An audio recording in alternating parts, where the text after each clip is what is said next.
Bien, muy buenas tardes, amables televidentes. Bendiciones para todos. Aquí estamos con otra entrega más de su espacio Yo Te Escucho.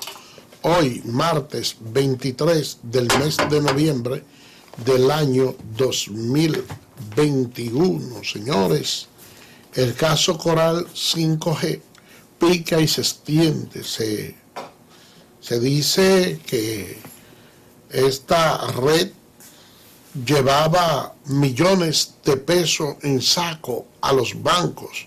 Y ustedes sabrán, señores, que para hacer unos depósitos millonarios de esa naturaleza, en cierto modo, se tiene que contar con la anuencia de alguien relacionado al banco.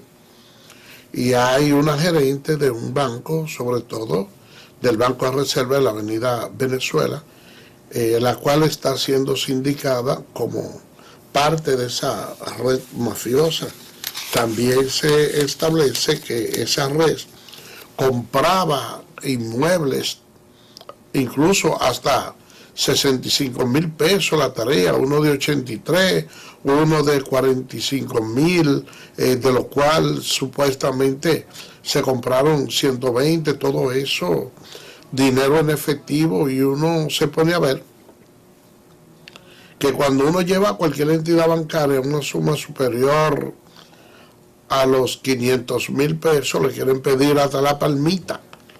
Pero yo no sé cómo es que hay personas que les resulta tan fácil como traficar con esos recursos, con esos dineros, sin que realmente los organismos de seguridad que nosotros diríamos que estamos pagando casi de gratis, no logran hacer el trabajo que la población dominicana espera en aras de supervisar todas las anomalías que se dan. Por otra parte, señores, miren, hace un tiempo atrás en la República Dominicana, un policía, un guardia, podía llevar hasta 70 personas presas, detenidas ahí, y nadie se sublevaba, nadie hacía nada. Pero ahora, señores, yo diría que se ha perdido el respeto por la policía. Lo que ocurrió en un tribunal de Bonao, luego de que unos reclusos acusados de dar muerte al propietario de una estación gasolinera, ellos se enteraron de que su audiencia iba a ser aplazada por cuarta ocasión. Bueno, señores, la revuelta que se armó fue bastante grande, y ahorita nosotros le vamos a pasar esos videos. Mientras tanto, señores, vamos a hacer una pausa, entonces regresamos con los contenidos del programa.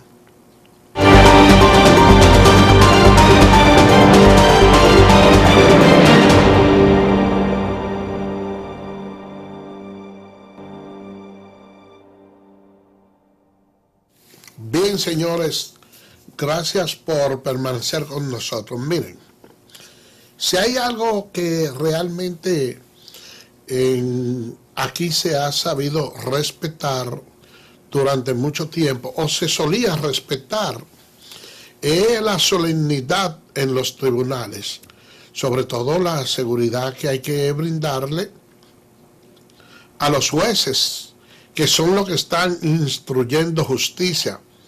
Ustedes saben que con bastante frecuencia se producen condenas que son bastante grandes. Imagínense ustedes que a alguien le canten 30 años de prisión. Bueno, pues déjenme decirle que ya una persona con una avanzada edad tendría que comportarse muy bien para lograr salir en 15 años, y 15 años son demasiado. Por eso, anteriormente, la policía, los guardias, esa seguridad siempre tenía como cierta cautela. Sin embargo, hay unos acusados allá en Bonao de haber asesinado al propietario de una bomba. Entonces se le estaba conociendo su proceso en el día de hoy. Pero ese proceso se ha estado tornando tedioso porque ha tenido varios aplazamientos. Entonces, había una abogada, una defensora pública, que por asuntos personales no pudo ir a la audiencia hoy. Entonces, eso provocó el cuarto aplazamiento y esos reclusos estaban protestando de manera iracunda. Entonces, los policías que habían ahí entendieron que de una forma u otra se estaba rompiendo el orden al cual estaban llamando los jueces, y es mejor que nosotros le pongamos el video porque una imagen habla más que 1000 palabras. Entonces, vamos a pasarle, señor director, el video del Palacio de Justicia de Bonao, donde se estaba conociendo la medida de coerción de esos 4 implicados, para que los amigos televidentes tengan la ilustración. Adelante, control.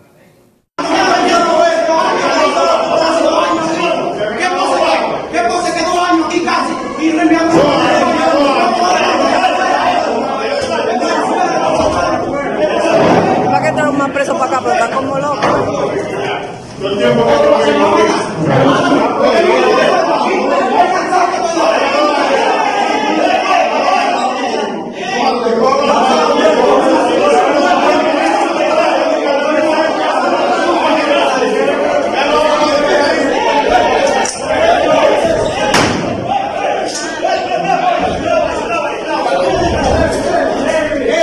Madre, ay, madre.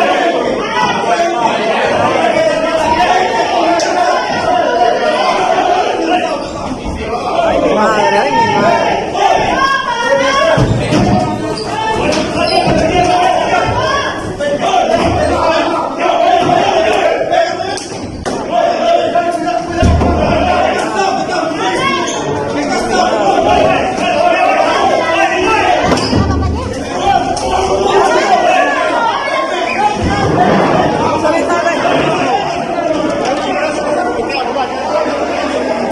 A ver, y Maciel.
Bien, señores, mire, ustedes pudieron ver, eso parece como si el Coliseo Carlos Teo Cruz se había trasladado a ese tribunal de allá de Bonao. La verdad es que resulta penoso un espectáculo de esa naturaleza, donde uno puede ver cómo miembro de la Policía Nacional, de esa policía judicial que en ese momento está asumiendo una acción de vigilancia para preservar la vida de los jueces y, por qué no, hasta de los propios reclusos, porque en ocasiones se dan inconvenientes de otra naturaleza, donde van personas de fuera que se sienten atropellados por esos reclusos, bueno, pues, y pudieran matarlo. Entonces, cuando uno ve esos policías rodando por el suelo, donde se ve claramente también la falta de destreza. Yo insistía y decía que como parte del plan de reforma policial que se ha ido implementando, como realmente los atletas en este país no tienen el suficiente apoyo económico, no lo han tenido a lo largo de la historia por parte del gobierno, ustedes por eso pueden ver que la mayoría de los atletas de alto rendimiento, esos miembros de la selección, por lo regular forman parte de los cuerpos castrenses, porque esa es una forma que tiene un atleta de poder captar algo de recursos, pertenecer a uno de esos círculos deportivos. Entonces, aparte de que tiene la autoridad, tiene el dinero y también puede, eso le permite poder ejercitarse sin tener que partir de cero para el desarrollo de su disciplina, señor. Entonces, yo he insistido en que debe de darse ahí, porque la policía debe de tener el suficiente entrenamiento como para poder controlar una situación de esa manera con la defensa técnica. Déjenme decirle que esa trifulca ahí duró alrededor de 1 a 2 horas y hubo que buscar refuerzo de La Vega para poder resolver la situación, que fue como realmente terminó resolviéndose ya, con personas que provenían de La Vega para reforzarlo a ellos. Tenía 4 meses ya esa defensora pública que venía aplazando ese proceso. Y imagínense ustedes, una persona detenida, hasta dónde más o menos puede sentirse alguien impotente en las cárceles dominicanas. Y precisamente hablando de militares, nosotros le vamos a hablar de la red 5G, que esa red que se le atribuye haber llevado millones en saco de una forma u otra, este caso ha estado concatenado con el caso Coral. Entonces, ¿qué es lo que se ha aprendido a hacer? Seguir instruyendo el proceso, incorporar nuevas pruebas, como de hecho se han hecho la incorporación de muchas, para fundir esos casos, porque son gemelos y tienen conexidades. Y para que ustedes vean, la sociedad dominicana, aunque sabía que habían altos militares que de una forma u otra, teniendo salario muy bajo, se manejaban en una organza bastante grande, bueno, uno siempre sabía que dentro de esos cuerpos militares pues había la forma de poder sustraer recursos del Estado, y muchos de nosotros pensamos que la mayoría de los recursos que esa gente conseguían era a través del peaje, que para garantizar la impunidad a alguna gente, bueno, pues que le dieran cierta cantidad de dinero. Pero no, señores, el tema no es así según el Ministerio Público, porque hablar de 45.000 millones de pesos, eso no es un pellico de ñoco. Estamos hablando de una cantidad que es bastante exorbitante, y por eso ustedes pueden ver que hay algunos militares que aún teniendo sueldo muy bajo, hasta de 60.000 pesos, de 40.000 pesos, y entre ellos hasta sargento, raso, de los diferentes rangos, ustedes ven que pueden exhibir una opulencia que probablemente no la puede exhibir cualquier empresario. Y eso es lamentable.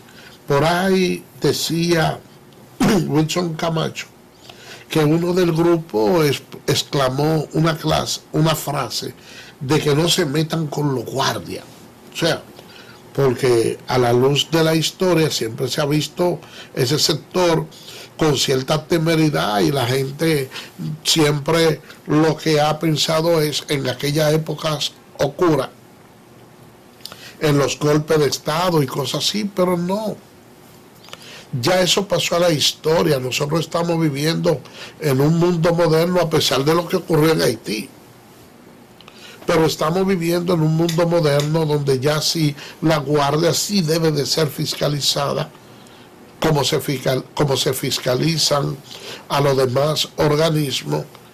Esos cuerpos castrenses deben conducirse con ciertos niveles de honestidad, porque manejan recursos del pueblo. Y cuando yo veo que para la introducción del nuevo Código Penal, entonces los legisladores han tomado como una de sus banderas la promoción de crear un código, un tribunal militar, eso realmente me preocupa bastante, porque yo no quisiera que en medio de cualquier debate estéril se pueda colar esa pieza y que entonces se creen aquellos tribunales castrenses como ocurría en ninguna ocasión. Pero ¿qué sucede, señores? Que se cometían muchos atropellos, muchos adefesios, y hubo, mediante un trabajo bastante intenso y una labor depurada, se logró que los militares fueran juzgados en los tribunales comunes, y eso hasta cierto punto tiene su más y tiene su menos. ¿Por qué le digo? ¿Qué ustedes creen que sucede? Si hubiera la creación de unos tribunales castrenses, que quienes fueran a juzgar a estos militares fueran otros generales, coroneles, cuando se habla de la cantidad de millones de pesos que supuestamente, porque para mí todo el mundo es inocente, hasta prueba en contrario, cuando las sentencias no han adquirido la irrevocabilidad de la cosa juzgada, ¿qué le diría un juez militar a un coronel de eso que está juzgando, sobre todo si es de un rango inferior? Bueno, pues ustedes saben que lo más que va a hacer es pedirle peaje, y las cosas se quedan ahí, no se logran profundizar. Entonces los tribunales militares sí deben de existir, pero como órgano disciplinario interno. ¿Para qué? Para aquellos actos de indisciplina que se cometan un oficial frente a otro, cualquier asunto interno, pero ya hablando de la justicia común, de que vayan a ser juzgados entre militares, yo no estoy de acuerdo con eso. Ustedes recordarán que en aquellos tiempos se producían muchas muertes de personas revolucionarias por parte de los militares, y como le hacían ellos su propio juicio, por lo regular casi siempre esos militares, esos policías, salían sueltos porque se tenía el concepto de que el comunista es tu enemigo y hay que extinguirlo. Ya eso cambió. Ahora bien, si ustedes nos dicen a nosotros que hay indumentaria dentro de las Fuerzas Armadas que han sido sustraídas para ser vendidas o cualquier cosa de eso, bueno, pues en aquellos tiempos, aún cuando existían los tribunales militares, se había envuelto un civil junto con un militar y se producía el robo de alguna de esas insignias correspondientes a la institución. Bueno, pues el civil pasaba a la jurisdicción militar, porque ellos también tienen parte de esa pertenencia. Lo mismo entonces aplicaríamos nosotros ahora, y decimos que se trata de que esos militares han incurrido, o se les imputa haber incurrido en actos dolosos y una cantidad de dinero que sustrajeron de las Fuerzas Armadas y la Policía Nacional y Sectur. Entonces, ¿qué resulta? Que ese dinero no es de la policía, ni es de su presupuesto de la policía, es del presupuesto nacional que pasa por la mano de ella, y por vía de consecuencia, hacer un presupuesto que proviene de los recursos generales del país. Entonces entiendo que la justicia ordinaria la que le corresponde juzgar a ese caso. Miren, Aquí en nuestro país, la población todavía parece no haber alcanzado el grado de madurez necesaria como para poder medir en su justa dimensión el daño que le hace al país la corrupción, lo que es la evasión de los impuestos. Para los ciudadanos de cualquier otra cultura, sobre todo la norteamericana, mire, cuando usted le dice que un ciudadano allá evadió impuestos para acrecentar su patrimonio y dejó de pagarle al Estado, eso es una de las ofensas más grandes que puede recibir cualquier ciudadano allá en los Estados Unidos. Porque es que ellos se ponen en la justa dimensión y dicen, no, porque es que ese es el dinero que para nosotros poder resolver todos los problemas internos que tenemos, el Estado no se debe de estafar. Sin embargo, yo veo que de una manera tan chabacana, nosotros cogemos las evasiones de impuestos. Fíjense que en el caso de Al Capone, que Elliot Ness lo andaba en busca de él para poder apresarlo e instrumentarle un expediente lo suficientemente sólido como para que Capone muriera en la cárcel. Como se trataba de venta de alcohol, que podríamos decir que es igual que aquí uno decir la venta de droga que se hacía de una manera muy oculta, aunque se tenía la presunción y el pleno conocimiento de que Capone estaba traficando alcohol, sin embargo, no existían los elementos probatorios y por vía de consecuencia no lo podían apresar. Pero, ¿qué fue lo que le llamó básicamente la atención de Capone y al propio Elliot Ness? Es que Capone tenía demasiados recursos y no había pagado los impuestos de esos recursos, y es precisamente por eso, por un tema de lavado, por un tema de que no puede justificar el pago de los recursos que tiene, que entonces Capone va a la cárcel. Y uno se pregunta, estos generales, con todos estos millones de pesos, comprando inmuebles en efectivo, depositando en una sucursal determinada una gran cantidad de dinero, ¿cómo entonces las autoridades no logran detectar nada? Ahí hay una joven que, la pobre, apenas tenía un salario de unos 10,000 y su jefa se la llevaba al banco a depositar grandes cantidades, y ella dice que le decía, préstame tu cédula, se metía para una oficina y luego salía y se la devolvía, y esa pobre muchacha desconocía, según ella, todo lo que se estaba haciendo en su nombre, transacciones millonarias, hablando de millones de pesos. Pero ella no tiene nada.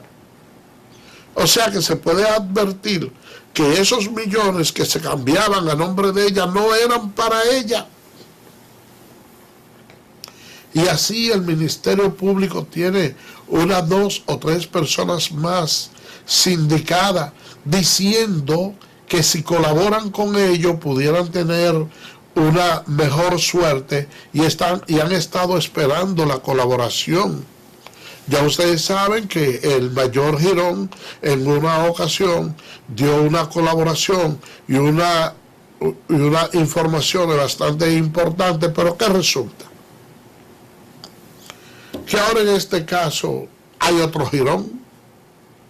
Me refiero que hay un hermano del mayor Girón, que entiendo yo que Girón probablemente no lo delató, o yo no sé si él pretenderá seguirle los pasos, porque esos expedientes que están ahí son bastante espurios y no hay forma de poder justificar la cantidad de dinero que ahí se movía y sobre todo en manos de quién se movía, porque si usted me dice a mí que ese dinero lo tienen grandes empresarios con unos comercios que diariamente tienen que comprar y vender mucha mercancía, como ocurre en los diferentes mercados por una causa u otra, entonces uno diría, bueno, o le vería cierta justificación. Pero personas traídas por las greñas, por las manos, ven, te vamos a insertar aquí con tu cédula, mira, tú vas a tener un salario de 30,000 pesos, de lo cual tú nada más vas a tomar 3 y dame los otros. Uno prestanombres, señores, miren. La verdad es que esto es algo que es bastante preocupante y al menos debe ser para la sociedad dominicana. Y nosotros unificarnos en una sola voz y al margen de cualquier politiquería barata, de cualquier otra cosa, yo creo que lo primero que nosotros debemos hacer es cerrar los ojos y sanear el país, porque de haber continuado en las situaciones que nosotros hemos estado con estos actos de corrupción, ustedes saben cómo pudiéramos nosotros haber parado, como ha parado el vecino país de Haití, sin institución, donde todo el mundo se cree jefe, donde hay varias islas de poder, donde se le dan ministerios, se le dan posiciones, direcciones a la persona para que hagan cosas dentro de ella a como sea su antojo. Vamos a hacer una pausa y regresamos en breve.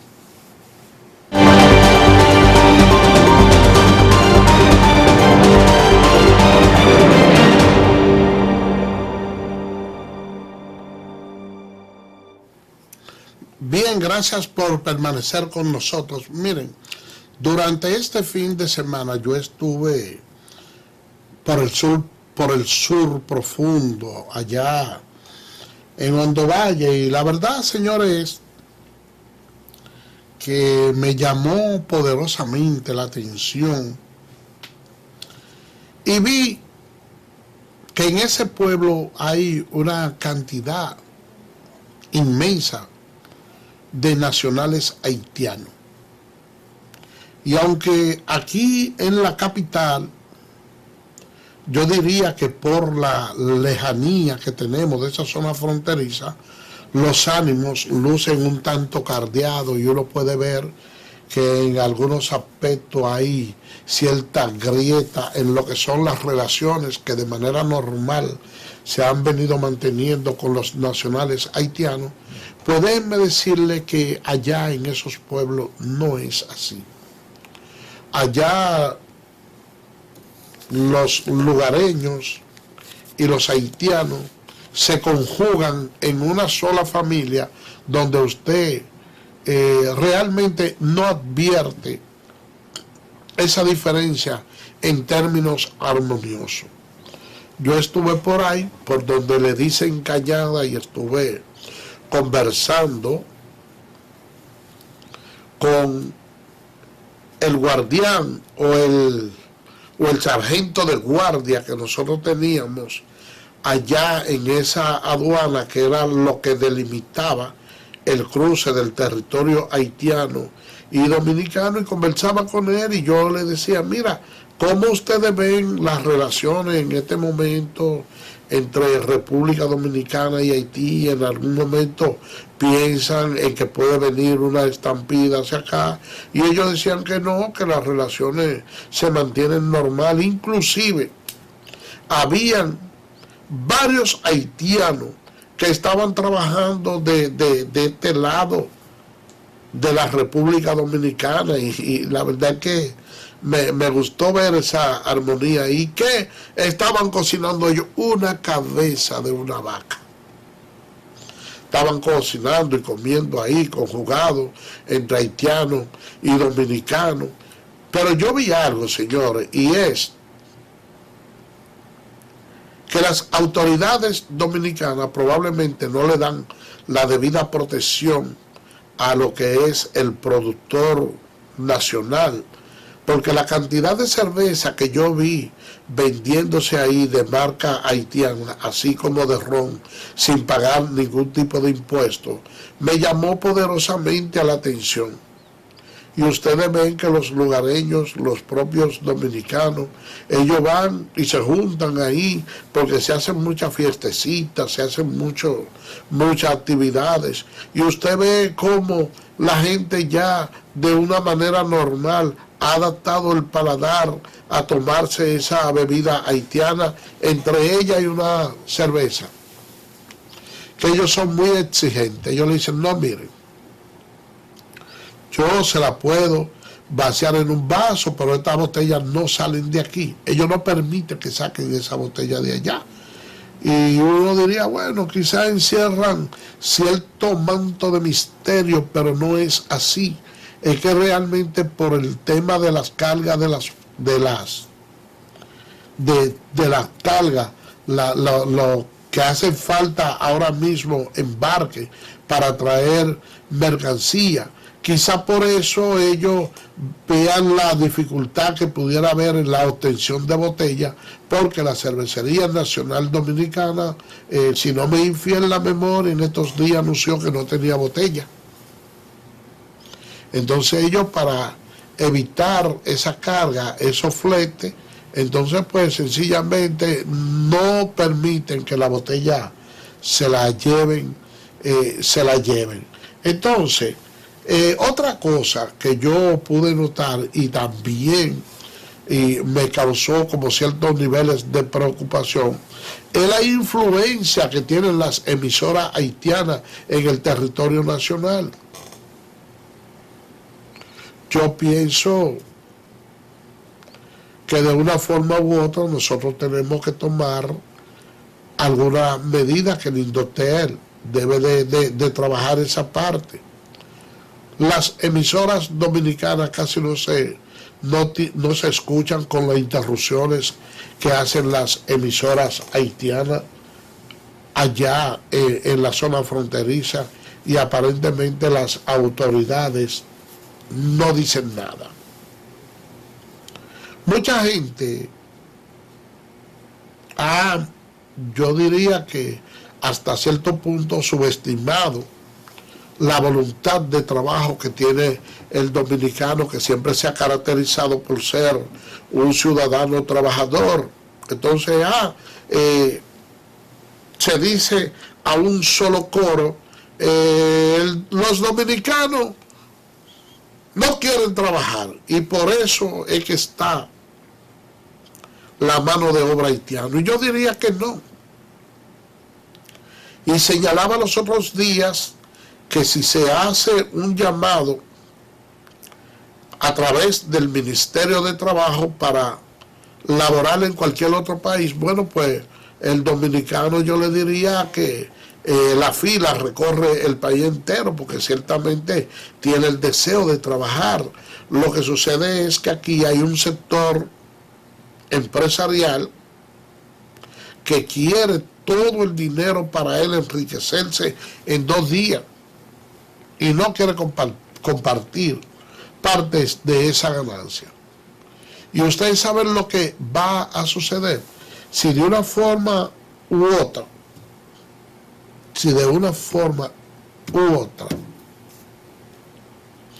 el país se organiza y se aplica el 80-20 consagrado en el Código Laboral. Lo que va a suceder es lo siguiente, que a los dominicanos va a haber que pagarle la cantidad de dinero que realmente merece cobrar un trabajador de la albañilería, un trabajador de la agricultura. Lo que sucede es que mientras existe ese estímulo con ese nacional haitiano indocumentado, que aparte de eso le sale bastante barato al empleador, porque no hay forma de usted agarrar e inscribirlo en la seguridad social.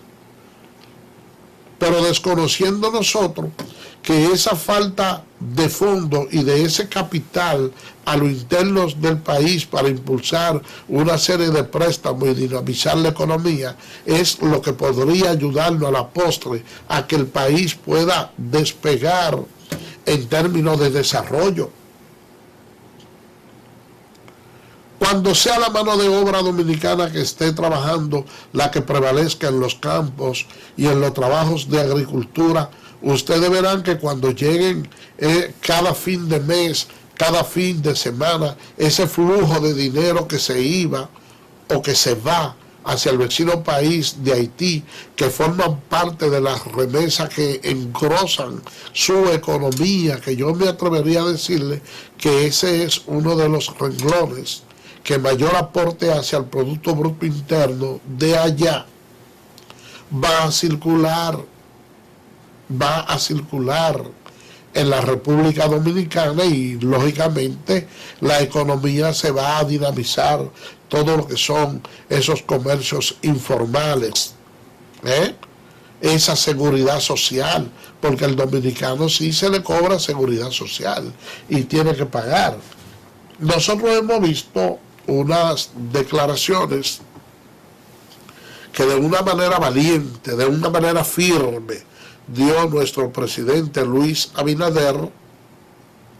Él planteaba y decía que la República Dominicana no puede solucionar los problemas de maternidad, los problemas hospitalarios,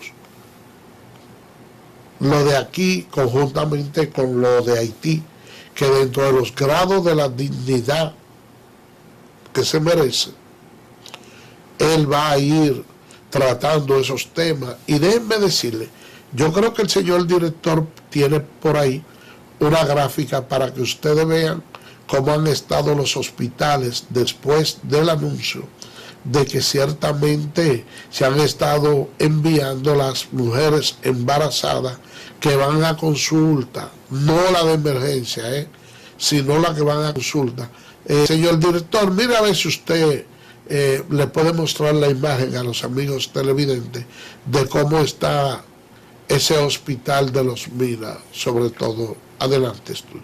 Bueno, yo no puedo decirte nada porque ellos están haciendo su trabajo, porque nosotros haitianos también no tenemos que repetir lo que ellos están diciendo, porque nosotros no puedo decirte nada, nosotros te vamos a decirte gracias al gobierno del país de nosotros, de Haití, porque ellos nada más no excluyendo, nada más peleando, y por eso nosotros pasando vergüenzas en país extranjeros. Yo tengo un dolor. El doctor me dice que yo tengo 3 centímetros a las 5 de la mañana. Él me dice viene a las 8 de la mañana. Yo vine aquí a las 8 de la mañana. Él me dice que yo tengo dolor, yo no tengo 3 centímetros. Ahora el dolor me duele mucho. Él me dice, yo bota sangre. Él me dice que yo no tengo sentimiento. Bueno, mire, eso es bastante lamentable. Es, como dice el presidente Luis Abinader, mire, la República Dominicana no puede resolver los problemas de ambos países. Pero cuando yo me puse a mirar ese panorama por allá, por el sur profundo, allá en la frontera, yo veía cómo desfilaban esas madres haitianas con 5, 6, 7 muchachitos en los brazos y pequeños, caminando todo al mismo tiempo. Y uno dice, pero ¿cómo puede ser que si hay un cinturón de miseria de esa naturaleza, entonces ¿por qué son tan prolíferos? ¿Por qué tienen tantos hijos? ¿Por qué no pueden planificarse? Lo que sucede, señores, es que para el nacional haitiano, ellos ven en cada hijo una oportunidad.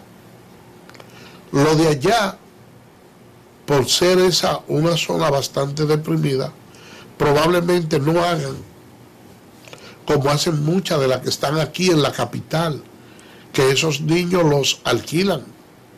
Además entienden que mientras más niños tienen, mayor es su arraigo en territorio dominicano, y que hasta cierto punto, teniendo 8 o 10 muchachos nacidos aquí, entonces más difícil se torna su regreso hacia su país, donde la situación es bastante caótica, donde la situación es bastante difícil, donde hay bandas que son las que tienen el control, que no permiten que los alimentos puedan llegar a las capas más bajas, y tienen entonces un gobierno que ha querido sostenerse y mantener el país en base a la caridad y exportar miseria. Y es una situación extremadamente preocupante, pero créanme que cuando yo veía ese panorama del hambre que literalmente estaba pasando esa persona, ya confiado, con cierto arraigo, creyendo que se sienten ya seguros en el país, que uno dice, bueno, mira cómo van esos niños por ahí, como ve esa mujer que probablemente tiene 7 u 8 muchachitos allá, que de repente la tomen en un camión y la manden para su país. Entonces hay esa degradación, esa desvinculación familiar, donde esos niños no saben de su madre, y el tormento que de manera natural le da a una madre haber tenido los hijos desamparados. Nosotros tenemos un drama, y ese drama tenemos que resolverlo. A veces uno se pregunta, ¿pero cómo? Pero ese drama, señores, miren, hay que resolverlo, porque no podemos. Entonces a uno lo conducen esos dos estados de ánimo, entre el principio del deber cumplido y del deber, el compromiso que tenemos con el país, de que debemos de una forma u otra sanearlo, que debemos darle la protección a nuestros conciudadanos. Y también, señores, ese dolor natural que le genera a uno el hecho de ver cómo una persona que no tiene de dónde vivir, que no tiene cómo comer, que vaya en busca de la salvación a un lado y que le cierren la puerta. Pero también, en función de eso, hay algunos de ellos, no todos, que cuando uno lo escucha hablar, siente que para nada le agradecen al país el esfuerzo brindado, que entienden que lo que hace la República Dominicana no es una labor de buen vecino, no es una labor de persona solidaria, sino que nosotros estamos en la obligación de cubrirle todas sus necesidades, sin ellos hacer ningún tipo de esfuerzo, nosotros haciéndolo todo, y sin tener la reciprocidad de que nuestros ciudadanos, cuando llegan a su país, por lo menos se les debe dispensar un trato similar al que se le brinda a ellos aquí. ¿Cuál es ese trato al que yo me refiero? Al trato que yo me refiero es muy noble, que sencillamente, si nosotros tenemos miles y miles de ellos indocumentados, que no nos apresen a 2 o 3 que pudieran cruzar para allá de una manera ilegal. Que si nosotros lo vemos que alguno tiene hambre y le tendemos el brazo para darle un bocado, que no nos muerdan la mano, que los camioneros que vayan a llevar los alimentos para allá, que no lo atraquen, que no lo maltraten, que no les roben las mercancías, que no le quiten sus camiones, porque algunas garantías deben de darnos. Y cuando uno oye al canciller Claude Joseph queriéndose hacer el gracioso en su país y buscar simpatizantes para sus apetencias políticas personales, diciendo que la República Dominicana no tiene ningún tipo de derecho sobre el río Masacre y sobre sobre la presa que ellos quieren hacer, en una actitud de franco desafío, en una actitud, si se quiere, de confrontación, uno como que no logra entender esa parte. Y lo único que uno pudiera decirle al presidente de la República, que no se deje provocar, porque para eso están los estatus políticos, para que cualquier respuesta que haya que darle a cualquier persona de ello, que se la dé el que se la deba de dar. No es que aquí va a venir Ariel Henry, el primer ministro de Haití, y va a enviar un ex embajador a la República Dominicana. Ah, mira, ve y reúnete con el presidente. Oye, ¿qué es eso? ¿Y qué es eso? Un ex embajador, ve y reúnete con el presidente. Y ese señor llega a Haití diciendo muchísimas cosas, hablando de que nuestro presidente conversó con él y que le prometió esto, y que le pidió perdón y que le hizo eso. No. Cada cosa tiene su estatus. Cada cosa debe de tener su nivel. Miren, el profesor Juan Bosch, cuando creó el PLD, lo hizo pensando en una clase política completamente diferente a lo que hoy tenemos y a lo que hicieron sus hijos, porque la verdad es que las frutas cayeron muy lejos del árbol, porque el profesor Juan Bosch era un político serio y con principios. Sin embargo, no fue así. Su legado político no le siguió los pasos.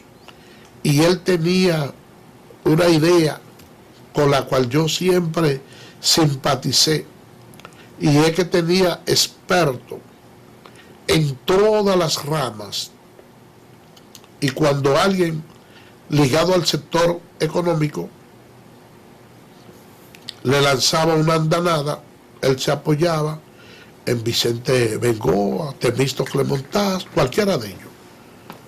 El sector religioso le tenía a Lidio Cadet, y tenía como para cada quien le iba a dar la respuesta. Así yo entiendo que debe hacer nuestro partido, el PRM, que cada quien debe darle la respuesta adecuada a cada persona y preservar nuestro presidente. Por el día de hoy, señores, hemos llegado al final. Será mañana, Dios mediante, cuando estaremos con otra entrega más de tu espacio. Yo te escucho. Así que, bye bye.